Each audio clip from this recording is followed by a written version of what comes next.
हवामान बदल तसंच अवकाळी वृष्टी महापूर याच्यामुळे जमिनीवरती परिणाम होतो आहे। तर त्याच्या कारणांमध्ये जात असताना केवळ निसर्गाला दोष देण्यापेक्षा मानवनिर्मित काय कारणं आहेत त्याच्याकडे आचार्य देवव्रत यांनी अतिशय अभ्यासपूर्ण व्याख्यान दिलेलं आहे। ते अनुभवावर आधारित आहे आणि त्याच्यामध्ये महत्त्वाचं म्हणजे असं त्यांनी सांगितलं की पाणी साठतं शेतीमध्ये, तर गांडूळ शेती किंवा वेगवेगळ्या प्रकारनी युरियाचा जो उपयोग केला जातो त्याच्यामुळे शेती ओसाड झालेली दिसते आहे।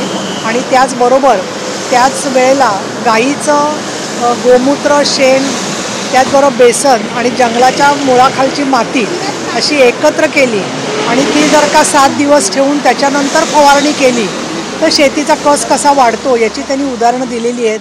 गुजरातमध्ये मोठ्या प्रमाणामध्ये त्याचा उपयोग केला जातो आहे आणि आपल्याकडे सुद्धा शेती वारंवार जेव्हा ओसाड होते त्यावेळेला शेतकरी आत्महत्येला जवळ करतो हे आपल्याला माहिती आहे। या पार्श्वभूमीवरती आमदारांनी पण खूप चांगला प्रतिसाद दिला, तुम्ही सगळेजण होतात।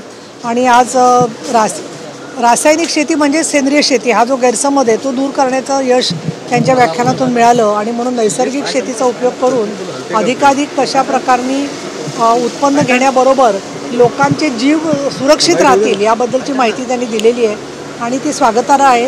वेगवेगळ्या आमदारांच्यासाठी बोलत असताना ॲग्रिकल्चर ते सचिव यांच्याशी सुद्धा माझं बोलणं झालं आणि मी त्यांना असं सुचवलेलं आहे की ज्या ज्या आमदारांनी या विषयामध्ये खूप रस घेतलेला आहे त्यांचा एखादा कृतीगट हा तयार करण्यात यावा आणि त्यांच्याशी सातत्याने या विषयावरती अभ्यास, संवाद आणि प्रत्यक्षात शेती करण्यासाठी त्याला चालना देण्यात यावी।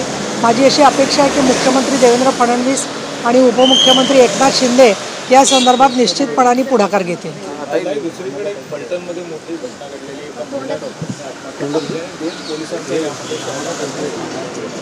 त्याच्यापैकी एक जे आहे ते पोलीस अधिकारी आहेत आणि दुसरा जो आहे प्रशांत बनकर हा वेगळ्या प्रकारचं काही काम करणारा माणूस आहे।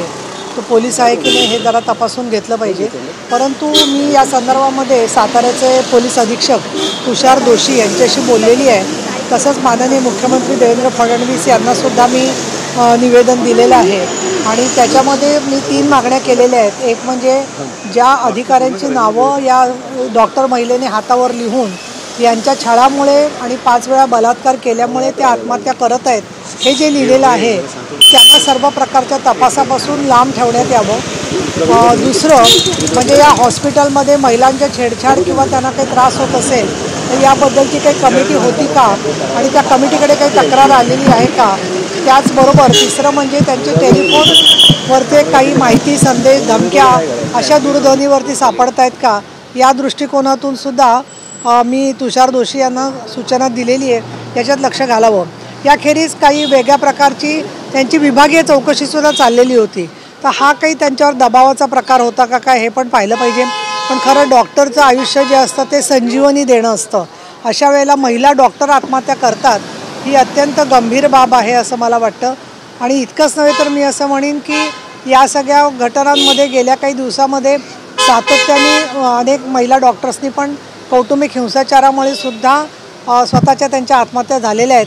तर या गंभीर घटनेची दखल सरकारने घ्यावी। परंतु सर्वच पोलीस वाईट असतात किंवा सगळंच पोलीस दल नकामं झालेलं आहे, ते काय पूर्णपणे कामच करत नाही, अशा पद्धतीने नीतिधैर्य खच्ची होईल अशा प्रकारचं कुठलंही बोलणं किंवा वागणं या घटनेत होऊ नये।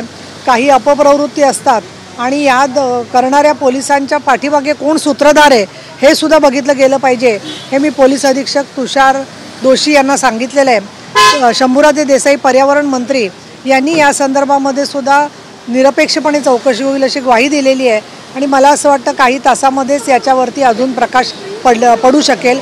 फोरेन्सिकमध्ये सुद्धा चौकशीमधून अनेक गोष्टी समोर येतील। ठीक आहे, चला, थँक्यू। तुम्ही खूप जोरात चालवली सकाळपासून बात।